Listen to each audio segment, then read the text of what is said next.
సరైన ప్రాపర్టీని ఎంచుకోవడంలో తికమక పడుతున్నారా? ఇక ఆ కన్ఫ్యూజన్ వద్దు. అపార్ట్మెంట్లు, విల్లాలు, ప్లాట్లు మీకు కావలసినవన్నీ ఒకే చోట.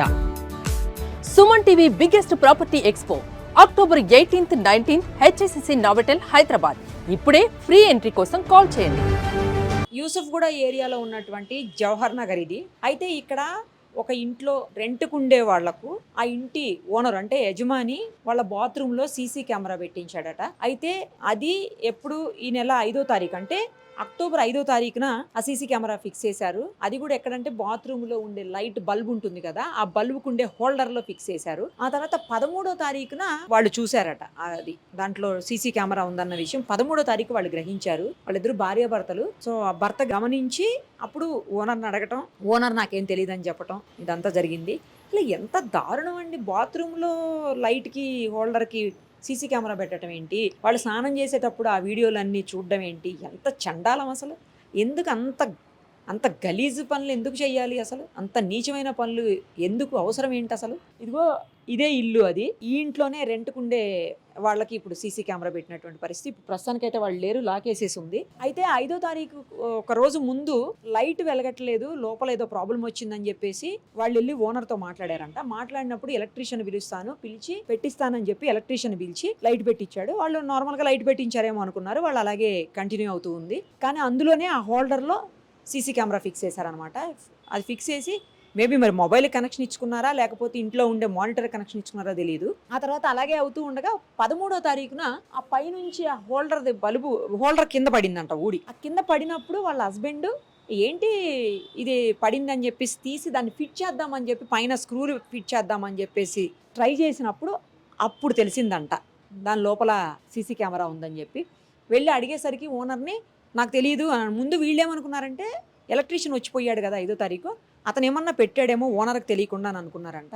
ఆ మాట అడిగితే ఏం పర్వాలేదు, వదిలేసేయండి, కేసు పెట్టకండి, కేసు పెడితే మళ్ళీ మీరే అలరైపోతారు, లేకపోతే మీ మీద శిక్ష అనుభవించి వచ్చిన తర్వాత బయటకు వచ్చిన తర్వాత మళ్ళీ అతను మీ మీద కక్ష పెట్టుకుంటాడు, మిమ్మల్ని ఏమన్నా చేస్తాడు, వద్దులే ఏం చేయవాకండి అని చెప్పాడంట. అప్పటికి కూడా వీళ్ళకి ఎక్కడో చిన్నగా డౌట్ మొదలయ్యింది. అప్పటికి ఏంటి ఇలా చెప్తున్నాడు ఓనర్ అనగానే వెంటనే ఇమీడియట్గా రెస్పాండ్ అయ్యి పోలీసులకు కంప్లైంట్ ఇవ్వటమా, లేకపోతే ఇలా ఎందుకు జరిగిందని ఆ ఎలక్ట్రీషియన్ పిలిపించడమా, లేకపోతే ఫోన్ చేయడం, ఏదో ఒకటి చేయాలి కదా. అలా చేయకుండా సర్ది చెప్పడం ఏంటి అనేది అర్థం కాక అక్కడ వీళ్ళకి డౌట్ వచ్చి ఇమీడియట్గా పోలీసులు కంప్లైంట్ చేయడం, పోలీసులు ఇంటి ఓనర్ని అయితే అరెస్ట్ చేశారు, అశోక్ కంట పేరు.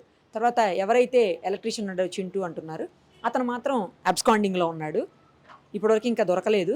సో ఇప్పుడైతే వీళ్ళు వెకేట్ చేసేసారు. ఇంకోటి ఏంటంటే ఈ బిల్డింగ్ మొత్తం 10 పోర్షన్స్ ఉన్నాయి. 10 పోర్షన్స్ కింద లాస్ట్లో స్టెప్స్ దగ్గర ఒకటి ఉంది. ఇంకా ప్రతి ఫ్లోర్లో 3 రూమ్లు ఉన్నాయి. రూమ్ కూడా ఒక్కొక్క రూమే. ఆ రూమ్కి ఇటు సైడ్ ఒక రూమ్ ఉంది, ఇటు సైడ్ 2 రూమ్స్ ఉన్నాయి అనమాట. ఈ 2 రూమ్స్కి కలిపి వాష్రూమ్ దాని ముందు ఇచ్చారు చూడండి, అక్కడ ఒక వాష్రూమ్ ఉంది. ఇక ఈ రూమ్కి వచ్చేసి ఇప్పుడు ఈ రూమ్లోనే కదా ఇష్యూ అయింది, ఈ రూమ్కి వచ్చేసి వాష్రూమ్ లోపల ఉంది, దీనికి ఒక్కదానికి అటాచ్డ్ ఉందన్నమాట. ఆ రెండింటికి మాత్రం బయటకే ఉంది. సో అందుకోసమే దీంట్లో పెట్టడం సాధ్యమైనట్టు ఉంది. ఆ ఒక్క పోర్షన్కి అందుకే పెట్టగలిగారు. ఇది కామన్ బాత్రూమ్ కాబట్టి, కామన్ టాయిలెట్ కాబట్టి పెట్టలేకపోయారు వాష్రూమ్కి. సో దీనికి మాత్రం పెట్టారు. మొత్తం 10 ఉన్నాయి. ఒక్కొక్క దానికి 5500 రెంట్ అంట. ఒక టెనెంట్ని అడిగితే చెప్తున్నారు 5500 రెంట్ అంటే ఆల్మోస్ట్ బిల్డింగ్ మొత్తానికి 55,000 వాళ్ళు రెంట్ తీసుకుంటున్నారు. కింద అయితే వాళ్ళ వాటర్ ప్లాంట్ కూడా ఉందంట, వాటర్ సేల్ చేస్తారని చెప్తున్నారు. కింద 2 షట్టర్స్, బట్ ఇప్పుడైతే అవి కూడా క్లోజ్ ఉన్నాయి. కానీ వాళ్ళ ఇంట్లో కూడా ఆడవాళ్ళు ఉంటారు, వైఫ్ ఉండొచ్చు, లేకపోతే సిస్టర్స్ ఉండొచ్చు, లేదు అంటే వాళ్ళ కూతుర్లే ఉండొచ్చు. వేరే ఆడవాళ్ళ మీద ఇంత దారుణమైనటువంటి నీచమైన పనికి ఒడిగొట్టడం ఏంటో మరి. ఇదైతే ఖచ్చితంగా శిక్ష పడాల్సిన అంశము, అందులో ఎలాంటి డౌటు లేదు. అతనితో పాటు ఎక్కడున్నా కూడా పెట్టినోడు కూడా శిక్షార్హుడే. ఖచ్చితంగా ఇద్దరిని కూడా వదలకుండా కఠినమైన శిక్ష వేస్తేనే ఇంకొకళ్ళు ఇలాంటి పని చేయకుండా ఉంటారు. లేదు అంటే ఇలాంటి రిపీట్ అవుతూనే ఉంటాయి. తెలియక అమాయక ఆడవాళ్ళు బలైపోతూనే ఉంటారు. వీడికేం అవసరం, వీడి ఇంట్లో ఉన్నప్పుడు వాళ్ళ ఇంట్లో చూసుకోకుండా వేరే వాళ్ళ ఆడవాళ్ళ గురించి అతనికి ఎందుకు? అసలు ఓనర్ అంటే అలాగే బిహేవ్ చేస్తారు. ఎలా నమ్మాలి? ఇంకా ఇంటి ఓనర్స్ని కూడా ఎలా నమ్మాలి? ఇంటికి వచ్చే ఎలక్ట్రీషియన్ ఎలా నమ్మాలి? లేదా ఇంటికి వచ్చే వేరే ఏ పని కోసం వచ్చే వాళ్ళైనా ఎలా నమ్ముతారు ఇంకా ఆడవాళ్ళు? దారుణమైన విషయం అంటే లేటుగా బయటపడింది.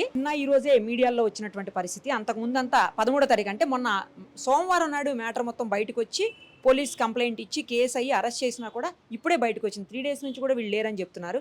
ఆల్మోస్ట్ బిల్డింగ్లో చాలా హౌసెస్కి లాక్సే ఉన్నాయి. అంటే ఇంకా ఎవరికి జరిగిందో ఏం జరిగిందనే భయానికి అందరూ కూడా లాక్ చేసుకుని వెళ్ళిపోయినట్టుంది. తర్వాత కొంతమంది చెప్తున్నారు మేము కూడా వెకేట్ చేసేస్తామని చెప్పేసి. మరి ఇంక ఇలాంటి ఇళ్లలో ఎలా ఉంటారండి? ఉండి కూడా రేపు పొద్దున వాళ్ళు ఇంకేం ప్రాబ్లమ్స్ ఫేస్ చేయాల్సి వస్తుందో. సో ఇమ్మీడియట్గా శిక్షలు పడితేనే ఇలాంటి వాళ్ళ విషయంలో కొంతైనా బుద్ధి వస్తుంది. మరిన్ని అప్డేట్స్ కోసం నిరుపమ సుమన్ టీవీ ఇన్స్టా పేజ్ని ఫాలో చేయండి. సుమన్ టీవీలో మీ పర్సనల్ అండ్ బిజినెస్ ప్రమోషన్స్ కోసం కింది నెంబర్కి కాంటాక్ట్ చేయండి.